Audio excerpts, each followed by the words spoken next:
അങ്ങനെ ബ്ലാസ്റ്റേഴ്സ് ആരാധകർ കാത്തിരുന്ന ആ ഒരു സൈനിങ് പൂർത്തിയായിരിക്കുന്നു. മോണ്ടിനെഗ്രൻ നാഷണൽ ടീമിന്റെ ക്യാപ്റ്റനായ സ്റ്റീവൻ ജോവറ്റിക്കിനെയാണ് ബ്ലാസ്റ്റേഴ്സ് സൈൻ ചെയ്തിരിക്കുന്നത്.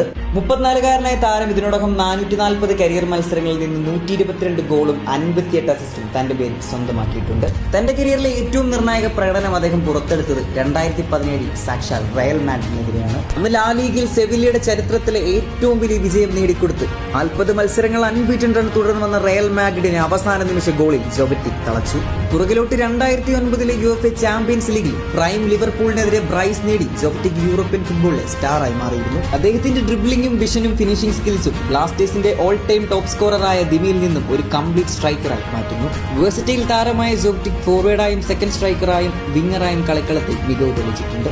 ബ്ലാസ്റ്റേഴ്സിന്റെ കരുത്തരായ നോവ ലൂണ പെപ്ര സഖ്യത്തിനൊപ്പം ജോവറ്റിക് കൂടിയാകുമ്പോൾ ബ്ലാസ്റ്റേഴ്സിന്റെ അറ്റാക്കിംഗ് നിര ISL ഏറ്റവും ശക്തമുള്ളതായി മാറും. സ്റ്റീവൻ ജോവറ്റിക്കിനെ പറ്റിയുള്ള നിങ്ങളുടെ വിലയേറിയ അഭിപ്രായം കമന്റ് ചെയ്യുക.